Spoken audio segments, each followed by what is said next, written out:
Quantum కంప్యూటింగ్లో ఒక అద్భుతం రాబోతోంది.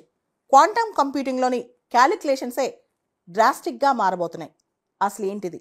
మనం చూస్తే క్యాన్సర్ ట్రీట్మెంట్ అవ్వచ్చు, నానో మెటీరియల్ సైన్సెస్ అవ్వచ్చు, క్రిప్టోగ్రఫీ అవ్వచ్చు, అంతెందుకు అసలు లార్జ్ స్కేల్ సిమ్యులేషన్స్ ద్వారా ఈ విశ్వం ఎలా పుట్టింది, బిగినింగ్ ఆఫ్ ద యూనివర్స్, వీటన్నిటికి సంబంధించిన రహస్యాలు ఛేదించవచ్చు. అదే ఇప్పుడు మైక్రోసాఫ్ట్ వాళ్ళు అన్వీల్ చేసిన మ్యాజరోనా 1. ఇప్పుడు మనకు అందుబాటులో ఉన్న క్వాంటమ్ కంప్యూటర్స్లో కొన్ని లిమిటేషన్స్ ఉన్నాయి. వాటిలోని క్యూబిట్స్, క్వాంటమ్ బిట్స్ అనేవి ఎక్కువగా స్టేబుల్గా ఉండవు.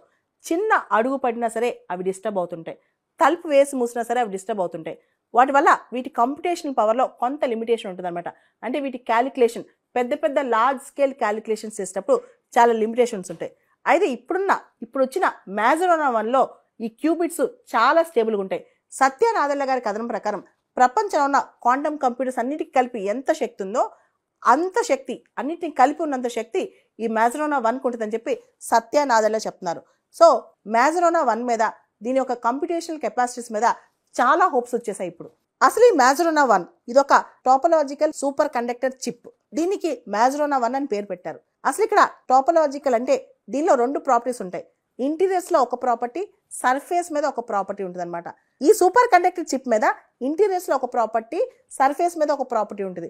అందుకే దీన్ని టోపోలాజికల్ బిహేవియర్ వల్ల, ఈ 2 టైప్స్ ఆఫ్ డిస్టింక్ట్ ప్రాపర్టీస్ వల్ల, అంటే ఇంటీరియర్స్ మీద ఒకటి, సర్ఫేస్ మీద ఒక ప్రాపర్టీ ఉండటం వల్ల దీనిలో మేజరోనా ఫర్మియాన్ అనే సబ్ అటామిక్ పార్టికల్స్ క్రియేట్ అవుతాయి. ఈ మేజరోనా ఫర్మియాన్ సబ్ అటామిక్ పార్టికల్స్ ఏదైతే ఉన్నాయో అవి ఎక్స్టర్నల్ డిస్టర్బెన్సెస్కి లోన్ అవ్వకుండా, వల్నరబుల్గా కాకుండా చాలా స్టేబుల్గా ఉంటాయి అనమాట. దానివల్ల క్యూబిట్స్ పెంచొచ్చు. లార్జ్ స్కేల్ కంప్యూటేషనల్ పవర్ బాగా పెరిగి ఎర్రర్స్ తగ్గిపోతాయి అనమాట. Minimum errors, maximum computational power అనమాట. అంటే ఒకటేసారి పెద్ద పెద్ద సిమ్యులేషన్స్, పెద్ద పెద్ద క్యాలిక్యులేషన్స్ ఇవన్నీ కూడా చేసేయచ్చు ఈ మేజరోనా 1తో. మైక్రోసాఫ్ట్ వాళ్ళు అన్వీల్ చేసిన మేజరోనా 1 కంటే ముందే గూగుల్ వాళ్ళు 3 months ముందే విల్లో అన్వీల్ చేశారు. అయితే విల్లో 1 కంటే కూడా మేజరోనా 1 చాలా పవర్ఫుల్. ఎందుకు ఆ తేడా? గూగుల్ వల్ల విల్లో అనేది ఎర్రర్ ప్రోన్ ఉంటుంది. అంటే దానిలో ఎర్రర్స్ అయ్యే అవకాశం ఉందన్నమాట. దాన్ని తగ్గించడానికి వాళ్ళు కోడింగ్ చేశారు. దీనివల్ల విల్లో కంప్యూటేషన్ పవర్ కాస్త తగ్గింది. అయితే మైక్రోసాఫ్ట్ వల్ల మ్యాజరోనా 1 అనేది టోపోలాజికల్ సూపర్ కండక్టర్ కాబట్టి దీనిలో ఎర్రర్స్ అయ్యే ఆస్కారం చాలా తక్కువ ఉంటుంది. కాబట్టి విల్లో కంటే కూడా దీని కంప్యూటేషన్ పవర్, మ్యాజరోనా 1కి కంప్యూటేషనల్ పవర్, ఎర్రర్స్ లేకుండా computation power, large scale computation power ఎక్కువ ఉంటుంది అనమాట.